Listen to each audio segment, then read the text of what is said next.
Welcome back to Metis Minute. I am your host, Samantha Loney, and today I am bringing you another art episode. So I had the pleasure of attending the Kooshkopayiw Art Show at the Hamilton Central York Library. The art show showcased Métis art and artists from multiple disciplines coming together in a celebration of Métis culture. If you've watched previous Metis Minute episodes, you know that we have been following Kooshkopayiw around for their art crawls. And we are happy to announce that Kooshkopayiw is going to be continuing their art exhibits across the province. So make sure to follow along with Kooshkopayiw to see if they're coming to a city near you. So whether you are a citizen of Region 9 and live in the Hamilton area, or a Métis citizen from across the province, if you are in the Hamilton area, we urge you to go check out this exhibit. You will not be disappointed. The artists included George Samard, Roxanne Shank, Patty Belanger, and many more. And their art is on display for your viewing right when you walk into the library. It's a great welcome into the space. We wanted to provide you with some of the discussions that were had by artists at the opening of the exhibit. As you are going to hear in these talks, Métis artists are poorly represented across the national art space, even in spaces that are meant for Indigenous artists. And in the name of Indigenous sovereignty, we wanted to let the artists speak on behalf of this issue themselves. So please enjoy a few of the artists who were in attendance at the opening to speak on the Métis art scene. Thank you for coming. I'd like to introduce Mr. Jason Baird. He's here today. He's from Toronto. He's an MNO citizen. He's one of the most acclaimed international Métis artists we have in our homeland. He's exhibited in 26 countries, and that's just a wonderful accomplishment. And so with that, part of the mission of Kooshkopayiw is to bring, we have high-level Métis artists in Ontario that nobody knows about. Jason Baird, Tracy May Chambers, Christy Belcourt, Christy Cameron, Roxanne Shank, Gnu Paradise, his work is down there, Joe Jessup. I'm wearing the vest of Joe Jessup, which was a gift to me, which I'm very honored to have a Métis artist to spend the time and the effort to do this for me. It meant a lot to him, and it means a lot to me. And so with that, so as I was mentioning, we have these high-level Métis artists that our community doesn't know much about. And so our mission with Kooshkopayiw is to present these artists with their work. And the MNO is coming around to our movement, and they're going to be promoting our artists shortly on an ongoing basis and our exhibits, which is very important to us and very important to the general public of the Métis Nation Ontario. It's all about identity. It's all about putting us out there so people know who we are and come and meet us and speak to us. And so we're providing a platform for Métis artists to exhibit, to fill their CVs so they can be part of the Ontario Arts Council and or Canada Arts Council, which allows them to exhibit in galleries across the country, which is very difficult to get in. There's so many barriers out there. So we're pleased to help to provide a platform to get beyond these barriers so we can have our artists exhibit.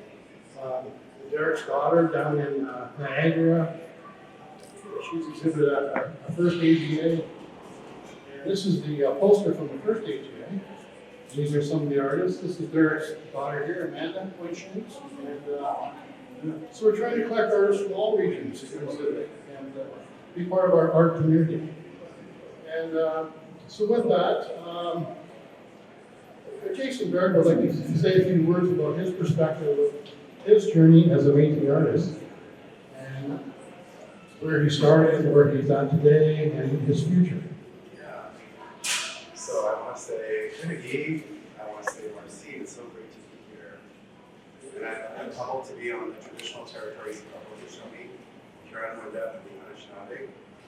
I believe it's also the traditional territories of the Erie. And we as Métis people, traditionally, I mean, there's a few settlements in Alberta, and there were some tracts that were part of our inheritance. But yeah, I think it's really important that people understand that we're here as Indigenous peoples, and we're here as allies with other Indigenous peoples in this circle. And I think if you're an artist, that's something you're called to do. I think that's really important work. That's work that carries the language. It's also the work of carrying our stories, our songs, our relationship to place, our relationship to each other, our values. All of these things are so critically important. And I think about where we've come and what we have to offer. I also think about our Métis people who need their teachings. I actually think that's really the kernel of culture, you know? I think there are hungry spirits. There are those people that are really, their ancestors are suffering because they haven't been given those things that they need to proceed forward in good ways. And that's what we as artists do. We advance that work. That's why it's so important. I believe it's the cornerstone of all people. All people, wherever you come from, it's informed by the land. And it strengthens us as communities, as families, as nations.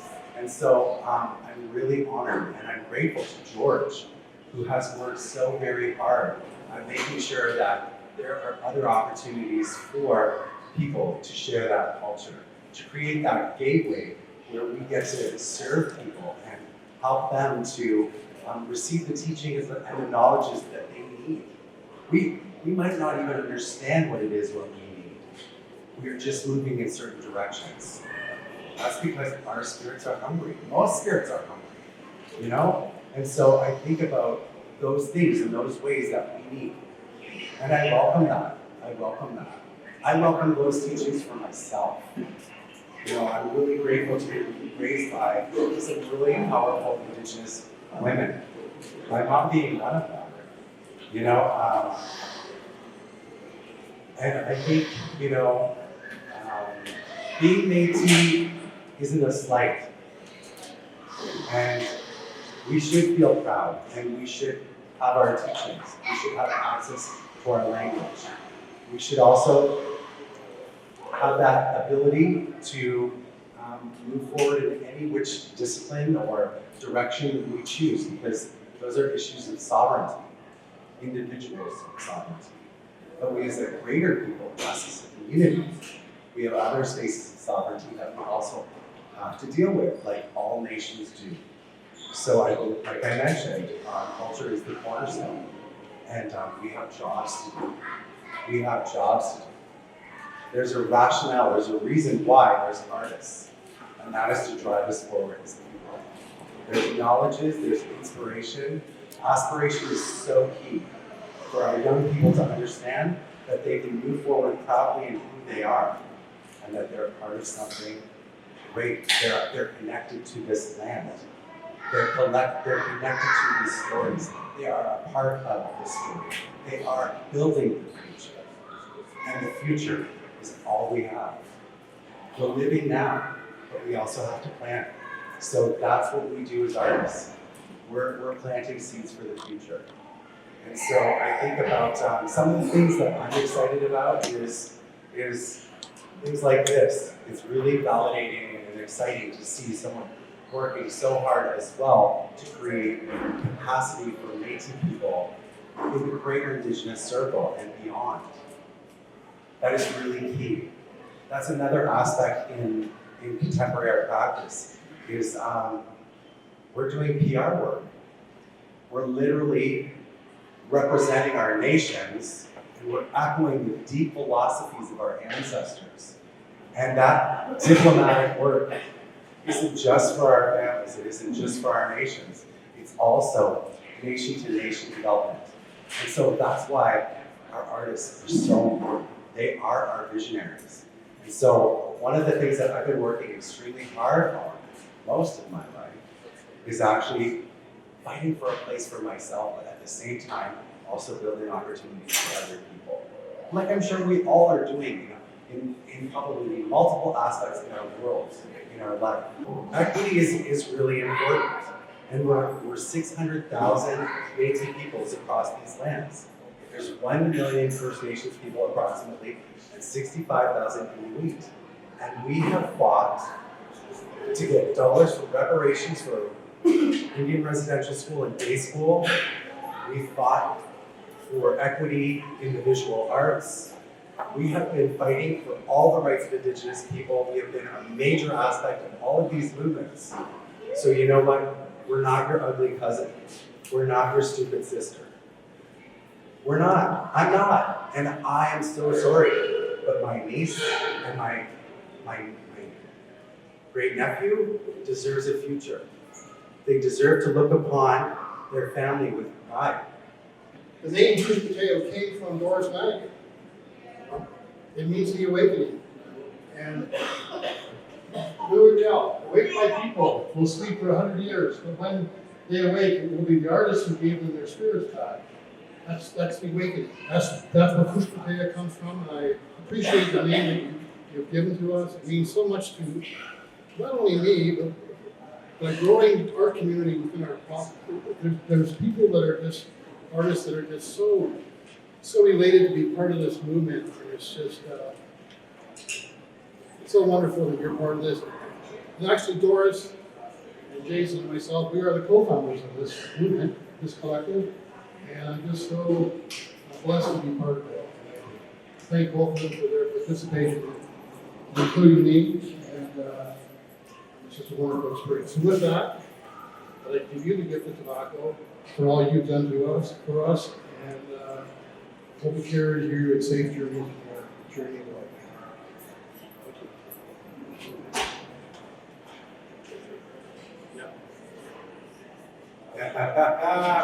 She got something to say. I am very proud of George.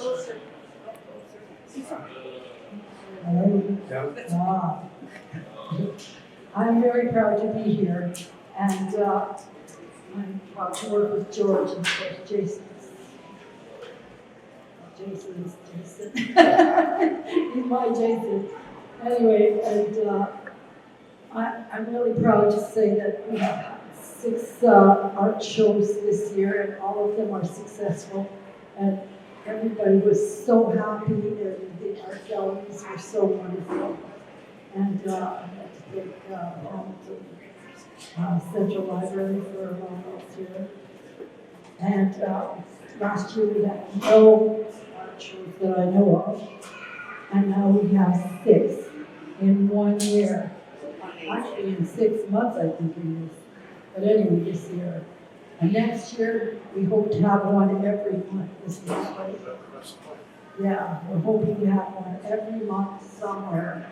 And we hope to see everybody. Thank you.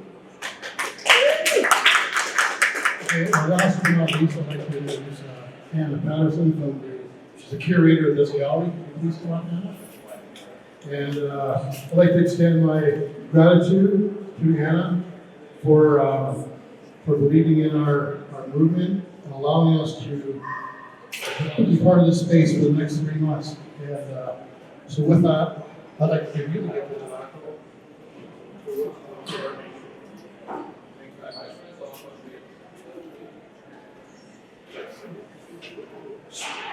Thank you, everyone, for this. It's such an honor. Thank you. Thank you all for coming. This is a stunning show, and I am so honored to have been a small part of it, bringing it here to the library for people to see as they walk in the doors every day for the next 3 months. It has been a pleasure working with George and all of the artists, and this gives me the energy to continue doing what we do here. The days where I'm thinking I would really like to hit the snooze button and go back to sleep for a little bit, it's days like today that give me the inspiration and the energy to keep going, and it's so meaningful to see so many people out celebrating your hard work and all of the wonderful artwork that's here. Thank you. So Gnu Paradise is not here. He's exhibiting a vest downstairs there. It's done with vintage beading from his great grandmother. So that's huge. And then we have who's not here also, Christy Canner, doesn't have a coat, but she's displaying 3 pieces of her art. And Patty Belanger, who was supposed to be here, her mother passed away yesterday, so she's not here. So our heart goes out to her and her family. And last but not least, we have Roxanne Shank, who's a wonderful beater that's, not beater, quilter, that's just blown away by her shawl down there. It's just so beautiful and so creative. I'm just blown away by it. So I'd like Roxanne to say a couple words, and then we're just going to have a closing prayer after that, and everyone can go along their way, and thank you. Thanks, George. We don't want to talk you to sleep, so I'll make this short and sweet. Thank you, Senator, for your hard work and your incredible prayer. Thank you, Jason, where did you go? There you are, bigger than life, for your inspirational words and the land acknowledgement. George, you're my hero. This would not be happening without you, and George will not choose his own line. So I'm going to choose for him. Thank you, Anna. We're deeply grateful for your vision and your cooperation and support. We hope that this is the beginning of many more liaisons together. To the elected officials and citizens of the region, Jimmy Blanche, Marcy, thank you for coming out. It means so much to us that you took the time and trouble to do this, and it's greatly appreciated. And we thank you for reposting the M&O's post on their Facebook pages. People need to know about us. We're pretty new. So, M&O, artists, it's been a long time coming, but I think good things come to those who wait, and I think the timing is right. I think the timing is right for us politically. I think the timing is right for us as a community. I think the timing is right for us and our youth, that they have something that they can feel positive and proud of that doesn't attract negativity. And we are your secret weapon. Use us. Use us to continue to make friends and to tell a story about us being unique to you. We have been here as a distinct culture. We all know who our families are. Use us to tell those stories in a friendly, non-threatening, non-aggressive, non-political way. And with that, I'm just going to tell you as a personal note, it has been so wonderful to participate in what Jason and Doris and George have created. And I am so humbled and grateful to be part of this. But as any artist will tell you, I am driven to create. I will find time to create no matter what. My My soul is not in peace. My life is not complete. I am not in balance unless I have that time to create. And I will steal it any chance I get. However, this is the icing on the cake to be able to share this with you. Now, just for a second, and with George's permission, I'm just going to switch places very briefly with another artist who's here today, and that's Samantha Loney from the very well-known Metis podcast, Metis and Me. Sam. I won't come. Hi everybody, I'm Samantha Loney, as Roxanne said. I'm a counselor of the Faeries Listen Metis Council under the presidency of Roxanne.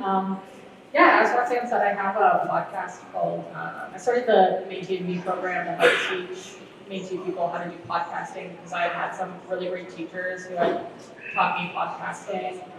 So I have the Traveling Metis podcast and had so many great people on the podcast. Christy Belcourt, Johnny Parencio from Saskatchewan talking about Metis music. So I've really been able to highlight a lot of Metis artists. And most recently, under George's request, I got Tracy May Chambers on the podcast to talk about her art and really help showcase her.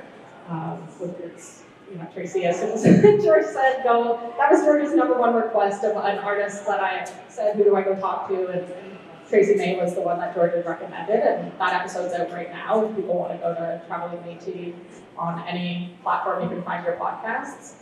I also interviewed, I guess I'm just I know we talk a lot about sort of the negative stuff that we're feeling and things like that, but I've had so many great Métis and First Nations people that have been able to help me in my career. I just want to thank and shout out to Loretta Todd, who has the I Am 4 program. She's been giving back to the community so much.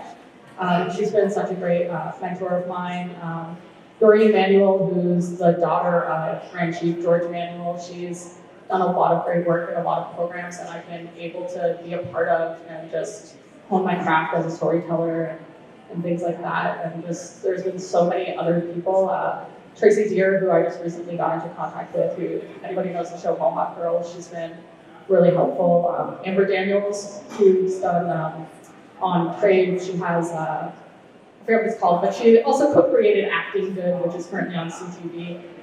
There's so many amazing just women that are just either First Nations, Inuit, Métis, who have given back to me in my career and just working together. So I know we all think, it is hard out there, and Jason and everybody's doing great work, but it is really nice when we can all feel that we've all given back to each other, because now that I've been helped by all these very amazing women, now I can go forward and help the next people who come after me, despite their Indigenous background. So I think it is tough to find people to help you, but if we all just keep pushing forward, sort of with the work that Jason's going to be doing, that is going to be immensely helpful, and the Banff Center is going to be really great for having a specific Métis program for us. But I think just as long as we keep pushing together, and George and Doris and Jason keep putting on these art crawls, the more we'll get noticed, and the more that people will genuinely see that, like Roxanne was saying, we know where we come from, we know our families, and the more they can talk to us one-on-one, and sort of art is a great way to break that barrier, I think, and the artists are the ones who are going to break that barrier. I've seen that with my own podcast. In Saskatoon, I went and I showed a film that I got to make under Loretta Todd, and so many Métis children came up to me, did not care where I was from, where I lived. They were just happy to see Métis representation on screen. So I think it's a combination of the artists and the youth that we're going to be able to change people's minds about who we are. And so I want to thank everybody for putting this on, and every art crawl that's going to come on next, because I think it's just a great opportunity to show who we are and change people's minds. And yeah, thank you.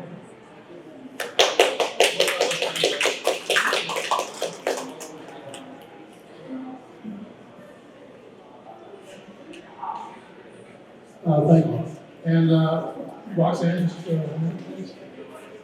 you for you, the gift of tobacco, for all the hard work and encouragement and being there for me when things aren't as clear as they should. Thank you. And one other note, Tony Valcourt, he is the ambassador of the Kooshkopayiw Art Collective. We're not a council, we're a collective. And Tony Valcourt sends his greetings to everyone that's here. He's an advocate. He is the ambassador of Kooshkopayiw, and he's really promoting our existence and our platform with the MNO, and that's wonderful, Tony.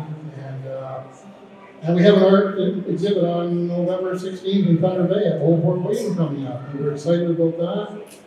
And so we're going to have a closing prayer now. Mr. Jason Berg is going to give our closing prayer. As you heard from Jason, there is a long way for Métis people to go to be represented in the national art scene. And as you heard from myself, I've had a lot of support from First Nations, Métis, and Inuit mentors to help uplift me in showcasing my story and my art. If you want to learn more about my podcast and Métis artists who I have showcased on it, you can visit travelingmétis.ca, or you could go wherever you listen to your podcasts and search Traveling Métis.